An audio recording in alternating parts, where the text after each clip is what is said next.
আসসালামু আলাইকুম রহমতুল্লাহি অবারকাতুহ। প্রিয় দর্শক, আজকে আমরা রজব মাসের অর্থাৎ ২৭শে রজবের দিনের নফল নামাজ এবং নফল রোজা সম্পর্কে আলোচনা করব। প্রিয় দর্শক, আমলগুলি খুবই গুরুত্বপূর্ণ।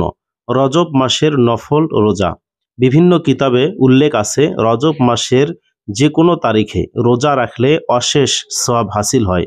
বর্ণিত আছে যে রাসূল সাল্লাল্লাহু আলাইহি ওয়াসাল্লাম কোনো একদিন একটি কবরস্থানের পাশ দিয়ে গমনকালে দেখতে পেলেন যে এক কবরবাসীর উপর ভীষণ আযাব হচ্ছে এবং সে চিৎকার করে বলছে, হে আল্লাহর রসুল সাল্লাল্লাহু আলাইহি ওয়াসাল্লাম, আমার কাফন কবর সব আগুনে পরিণত হয়ে গেছে, আমাকে রক্ষা করুন, আমার জন্য দোয়া করুন। তখন রসুল সাল্লাল্লাহু আলাইহি সাল্লাম বললেন, হে হতভাগ্য, তুমি যদি রজব মাসে একটি রোজাও রাখতে তবে তোমার প্রতি কখনোই এত আযাব হতো না।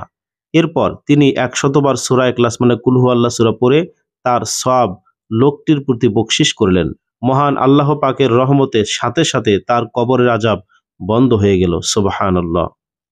হাদিস শরীফে উল্লেখ আছে, বেহেশতে দুধের মতো সাদা পানি বিশিষ্ট রজব নামের একটি ঝর্ণা আছে।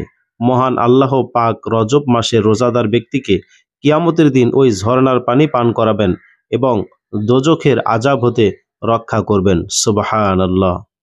প্রিয় দর্শক, এরপরে জানবো শবে মেরাজের ফজিলত, অর্থাৎ শবে মেরাজ ২৭শে রজব আপনি কি আমল করবেন।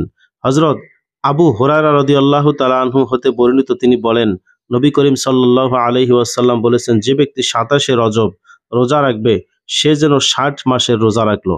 তবে ওই দিনের রোজা সুন্নত মনে করে নয়, বরং অন্যান্য দিনের মতো যে নফল রোজা আমরা রাখি সেই রোজার মতো মনে করতে হবে। এমনইভাবে হযরত আনাস রাদিয়াল্লাহু তাআলা আনহু হতে বর্ণিত আছে, তিনি বলেন, যে ব্যক্তি ২৭শে রজব ইবাদত বন্দেগী করবে, যে কোনো ইবাদত, জিকির আজগার, নফল নামাজ, এরকম ইবাদত বন্দেগী করবে, তার আমল নামায় ১০০ বছরের নফল ইবাদতের সওয়াব লেখা হবে। আর যে ব্যক্তি ওই রাতে অর্থাৎ ২৭শে রজব রাত্রিতে এই নিয়মে ১২ রাকাত নামাজ পড়বে যে প্রত্যেক রাকাতে সূরা ফাতিহার পরে আলহামদু সূরার পরে যে কোনো সূরা পড়বে, প্রত্যেক ২ রাকাতে সালাম ফিরাবে এবং ১২ রাকাত পূর্ণ হলে নিম্নোক্ত দোয়া ১০০ বার পড়বে, অর্থাৎ ২ রাকাত ২ রাকাত করে ১২ রাকাত নফল নামাজ পড়বে।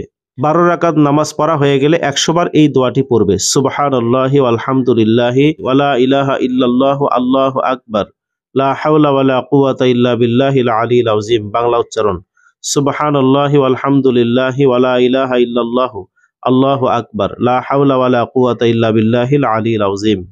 উক্ত দোয়াটি পড়া হয়ে গেলে অতঃপর যে কোনো দরুদ, ছোট হোক বড় হোক, যে কোনো দরুদ ১০০ বার পড়তে হবে। এরপর দুনিয়ার যে কোনো জায়েজ মকসুদের জন্য দোয়া করবে, অর্থাৎ যে কোনো মনের আশা পূরণের জন্য আল্লাহর কাছে মুনাজাত করবে এবং পরের দিন রোজা রাখবে। আল্লাহ তাআলা তার ওই মকসুদ পূর্ণ করে দেবেন। সুবহানাল্লাহ।